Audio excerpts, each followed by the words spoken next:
About 2 hours south of San Francisco, there's a very small stretch of road that has 7 of the best golf courses in the United States. There's 2 golf courses at the Monterey Peninsula Country Club, Poppy Hills, Spanish Bay, and then of course you have Cypress Point and Pebble Beach, both of which are 2 of the top 10 golf courses in the world. Now, you also have Spyglass Hill, and Spyglass Hill is where I'm going to be playing today, and this is actually my second favorite golf course that I have ever played, right behind the golf course that is only about a 2-minute drive from this place at Pebble Beach. I will say Spyglass Hill really is not that far behind Pebble Beach, it's just as good. Hole number 1 starts off with a little bit of a blind tee shot, but not too bad. You can really just hit any type of club right in between those 2 field goal uprights and play it as a 3-shot hole. I like to take it a little bit further left and try to give myself a little bit better chance at reaching there in 2, so this was a pretty good drive for me. It didn't quite get it to the fairway, but this still gave me a good chance at least getting close to the green in 2 shots. Now, before I get too deep into this round of golf, just know that this is not a very cheap golf course to play. It can actually cost well over $400 to play a round of golf here. With that said, I actually am giving you the opportunity to play Spyglass Hill for free, and you don't have to do a whole lot. You actually just have to go to $0golf.com, that's $0golf.com, do what that website says, and I'm actually going to be paying for your next round at Spyglass Hill. Thank you. Nice turn. Oh, great putt. Oh, Yeah, side door. Good Nice putt. job. Good putt. Well done. Good Well. Sandy. Friendly lip today. Good thing. Good putt.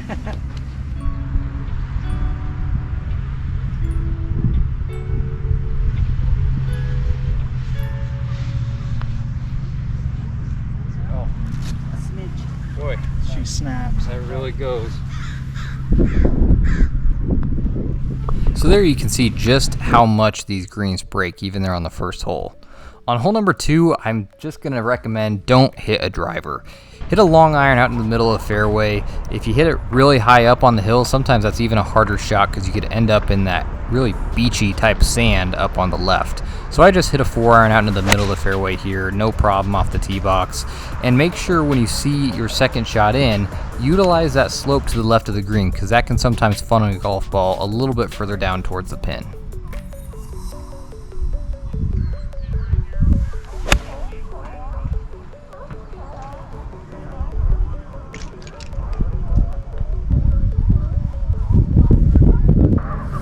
Now this is probably one of the best views on the golf course. Of course, as you stand on number 3 tee box, that's another amazing view, but this is a really cool view, so you could stand up here for a long time just admiring it up here. And you know, you're not going to play a very fast round at Spyglass Hill. This round took a little over 5 hours, but even if it were to take 6 hours, it still would have been well worth it to come play here. I will always rank this in my top 5 golf courses, and as of right now, this is absolutely the number 2 golf course and very close to the number 1 golf course that I've ever played.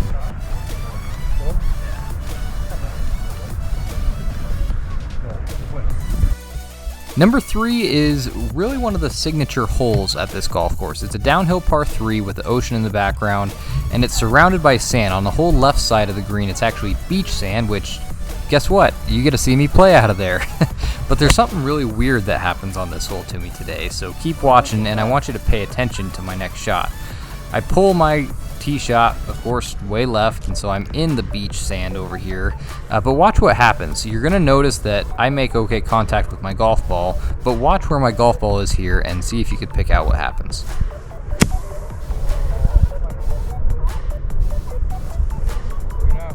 There's another golf ball right underneath it. is that right? Yeah. So there was actually a golf ball right underneath my golf ball there.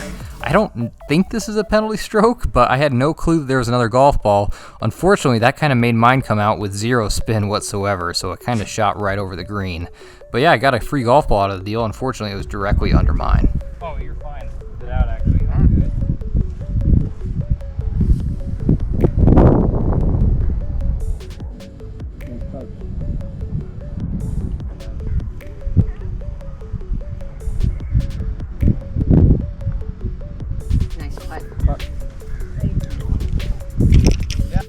Now, right before I played Spyglass Hill, I actually played Pasatiempo. So I teed off at Pasatiempo the morning of this day, and I was actually the first group off at Pasatiempo. Now, the 16th hole at Pasatiempo has one of the wildest greens in all of golf.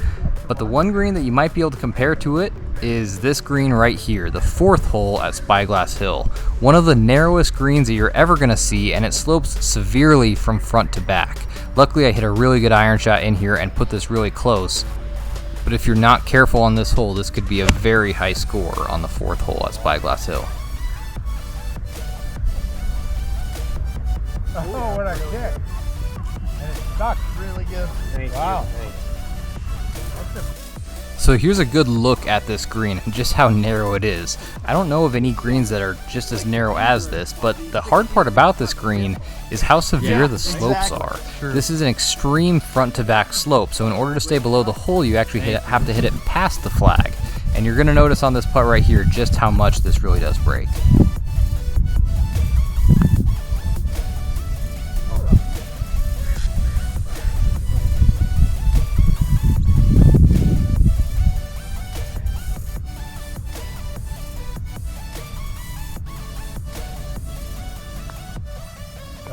Good four.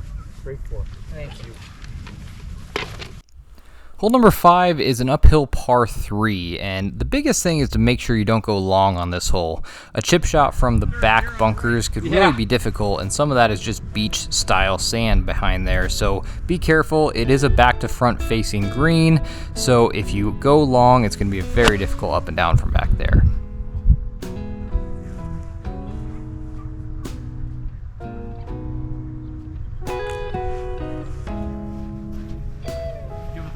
Yeah, that's fine. Thank you.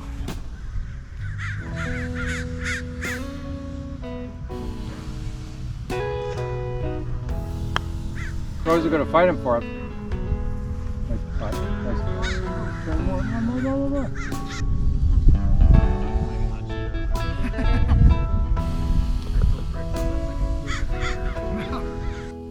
Number 6 is another hole that the green tells the majority of the story. You got to be very careful on this green, again, keeping it below the hole. You're going to hear that a lot of times today, but I will give you a little bit of a spoiler alert. This green gives me one of my worst putts of the entire golf trip, unfortunately. Man. Is that your driver? Yeah. So luckily that was a really good drive for me there, and that's actually my 3rd fairway already that I've hit. And if you already watched my video at Pasatiempo, which again I played earlier this morning right before this round, I only hit 1 out of 13 fairways. So luckily I've already hit 3 here at Spyglass Hill. But here we go. Here is my worst putt of the entire golf trip. I'm sorry you have to watch this. I was embarrassed to even put this on camera, honestly.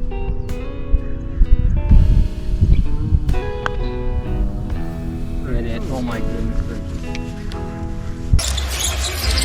James with a long 3. Wow.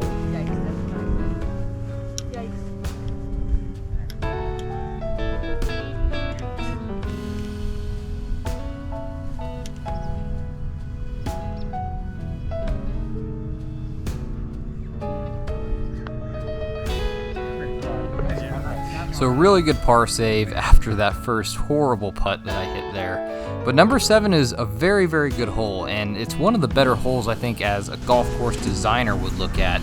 And I'll show you that here on the 2nd shot. But this one I just hit a big cut to keep it in the fairway, and this was again a really good drive for me. Saves that putt. Yeah. Wow. Kind of takes that left side out of play.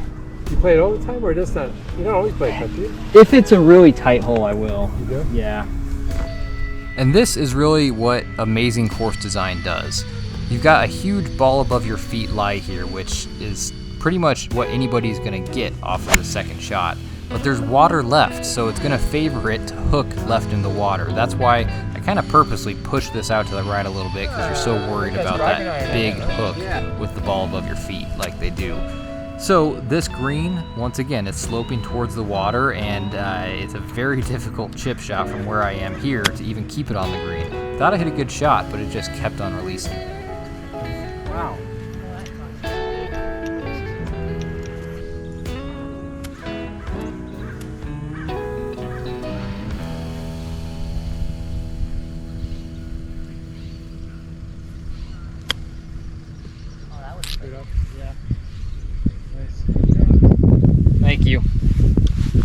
Thanks.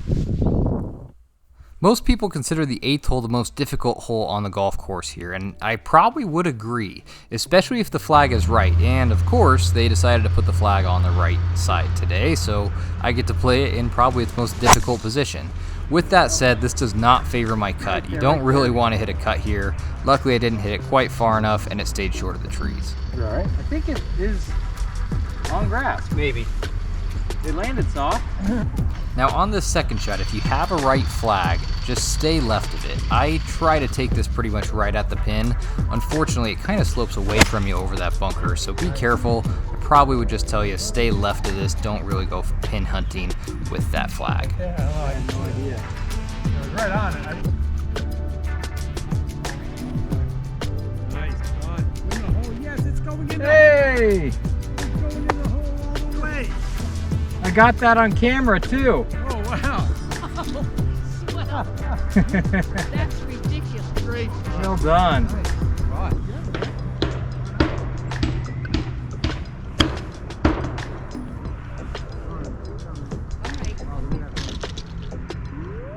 That's quick.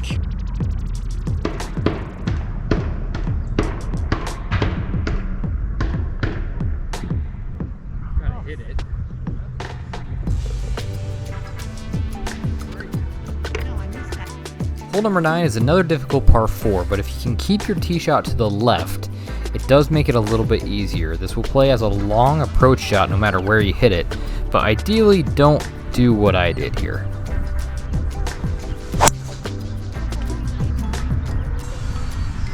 So I hit about 35 different trees on the right there. Luckily I did get a little bit of an opening, but on your approach shot, make sure to add at least one extra club because this will play uphill coming into this 9th green. Luckily on this 3-iron that I had up the hill, about 240 yards, I didn't quite get it all the way up there, but this was actually a really good shot out of jail here where I was.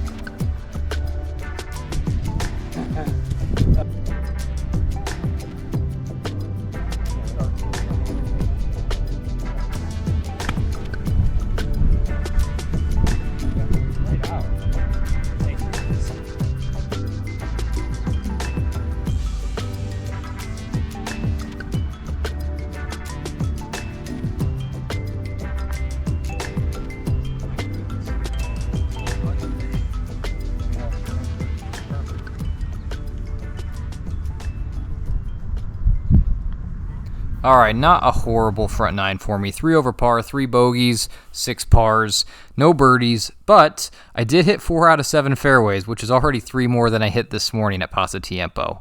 Now, before we get into the back 9, once again, make sure to go to $0golf.com, $0golf.com, and you can play Spyglass Hill for free. Hole number 10, you really don't have to hit a driver. I hit a driver here just because, what the heck, I'm out here once every 4 to 5 years, so I might as well. But it's a pretty tight landing area if you're using a driver here off the tee, so I would recommend just hitting an iron out there in the middle, and you're still not going to have that long into this downhill green. Let's just keep going left.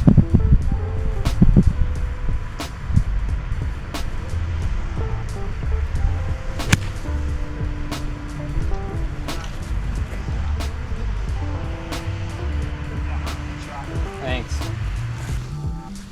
You didn't like the interior.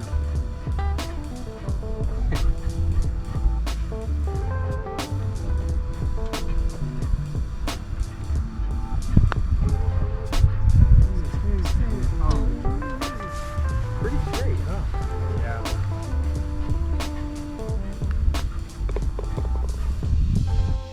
Number 11 is one of my favorite holes on the course. The bunkers up around the green are extremely difficult to get up and down from, but even this tee shot, you got to be careful of how far you hit it. You can go all the way through it into the trees, but one thing you don't want to do is this.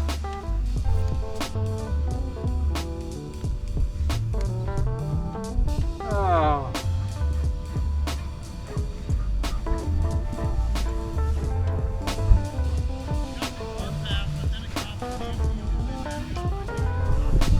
Alright, So that brought me all the way over here into the trees. I have no shot at the green. I've still got well over 200 yards to the green. So I'm just gonna have to punch something out here. And actually there used to be a pond just below the green here. So this would have been really tricky about 20 years ago when there was a pond here.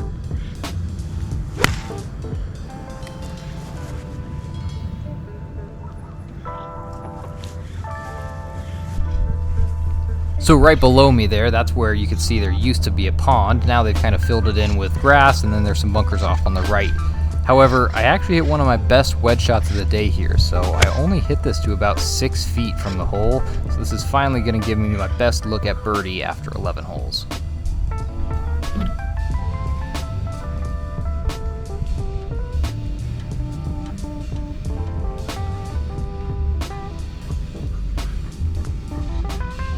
Well, Dick, here's the deal. I'm the best there is, plain and simple. I mean, I wake up in the morning, I piss excellence, and nobody can hang with my stuff.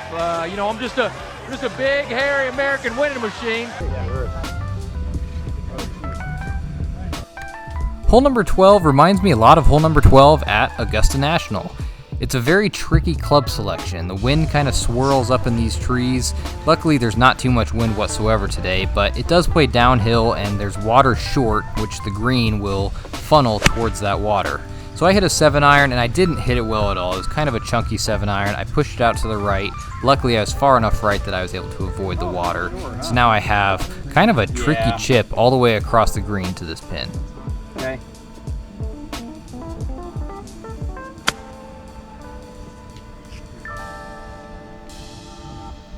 Come on. Ah. Okay.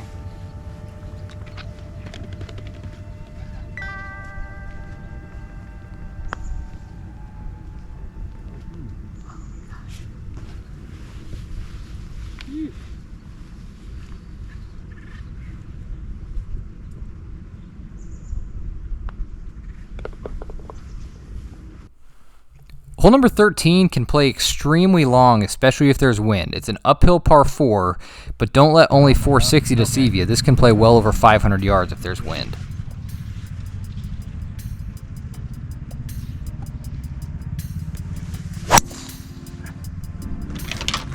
Good ball. Thank you. Perfect. Otherworldly, I would say, yeah. Yeah. Run into.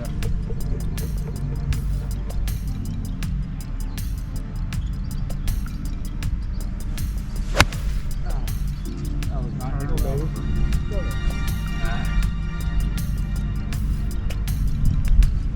Yeah, I didn't hit that very good.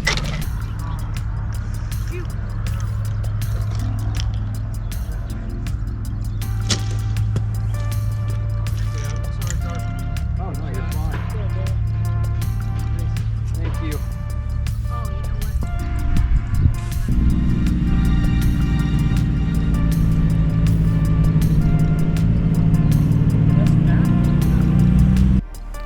Hole number 14 is my favorite hole at Spyglass Hill. It's a very good par 5. It's 560 yards, a little bit downhill off the tee shot, but then plays pretty level on that second shot in. And I hit a really good drive here, but I actually didn't see where this shot went. So the sun is kind of right in my eyes, and it starts getting dark here over these next few holes.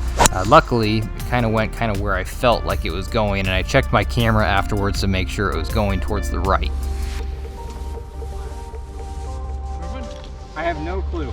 You didn't see it? No, I think it's a little right, but that's okay. I'll find it, maybe. I can also watch the camera, I guess. So I end up just into the rough on the right side here. Not too bad. I still have over 250 yards in though. This does play maybe slightly uphill, but I hit a 1-iron just seeing what I could do. And I hit it actually really well, but as you'll see here, I just didn't quite get there.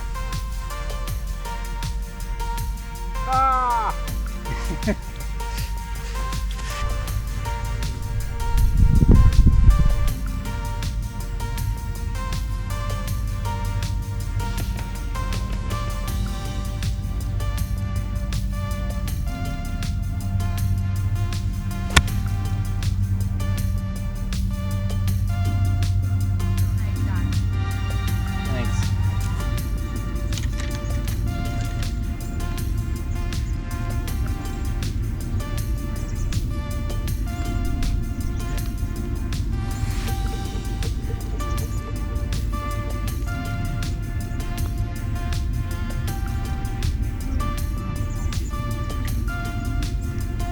So after my penalty stroke in the water there, I end up with a bogey here on hole number 14, which brings us to this downhill par 3, and this is a lot more difficult hole than it looks.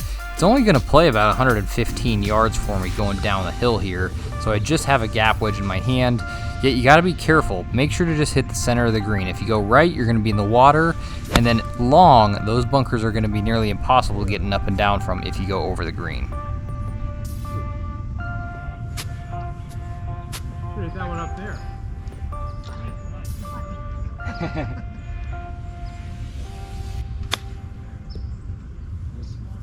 It's good that you can give it back. Yeah, I thought that'd be quicker going the other way. I think whenever you can get it right. Not. Just at the very end. Yeah. Depends on how much pace you want to play. I mean, it's a touchdown hill, I'd say. Yeah. You know, Just. splitting the edge, if not half a ball. All right.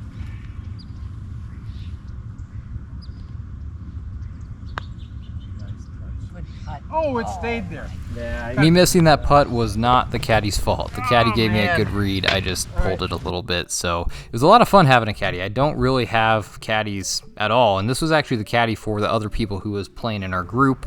But he was even willing to help me out from time to time as well. So super cool. I would definitely recommend getting a caddy if you guys ever play out in the Pebble Beach area. Now this 16th tee shot is a little tricky.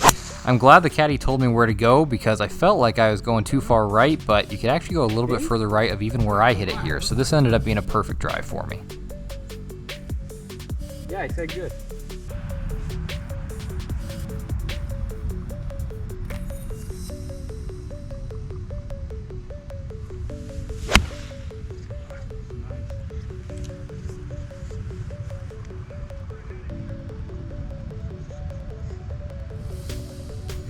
So here you can see just how dark it's starting to get on us here. If we played about 5 minutes later, we probably wouldn't have any light to deal with whatsoever on that 18th hole. Now, I teed off at Paso Tiempo, the very, very first tee time of the day out there. So I've played one round of golf first thing in the morning when it was pretty much dark when I teed off, and now I'm going to end the day at Spyglass Hill where it is pretty much dark. So really a great day of golf other than, of course, that 3-putt bogey I just did. Hole number 17 shouldn't be that difficult of hole, but unfortunately, it kind of makes you be a little bit greedy. I try to hit a draw here, and I push it way right, and this is not good. This is not where you want to be, and you're going to see where my ball ends up here. There is nothing good about this situation over here to the right of the cart path, so I'm pretty much just going to have to hack it out. If I were to play this hole again, I would just hit an iron out in the fairway, because even then, you're just going to have a wedge up to this green. Yep.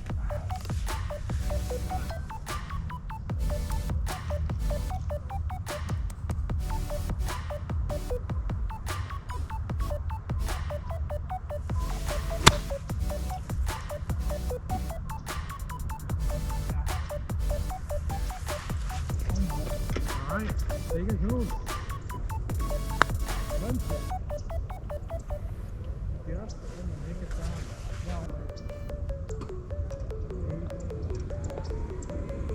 So now we're pretty much just trying to beat the daylight on this 18th hole. It's a pretty straightaway hole, nothing crazy off of this tee shot. With that said, the approach is going to be the really tough part about this hole. Make sure to keep your approach below the hole because this is a severely back to front sloping green.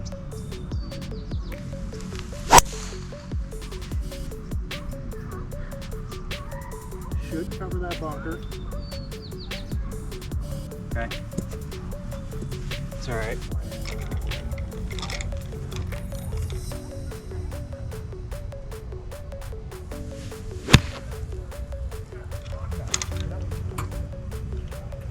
Ah.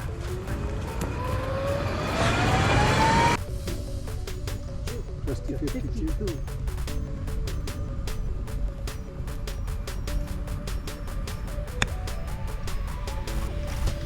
Nice.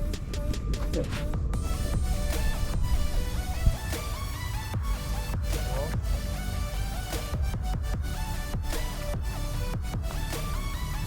Oh, nice putt. I didn't hit that very hard at all. Wow. So there you can see just how fast those putts from beyond the hole locations on this 18th green really are.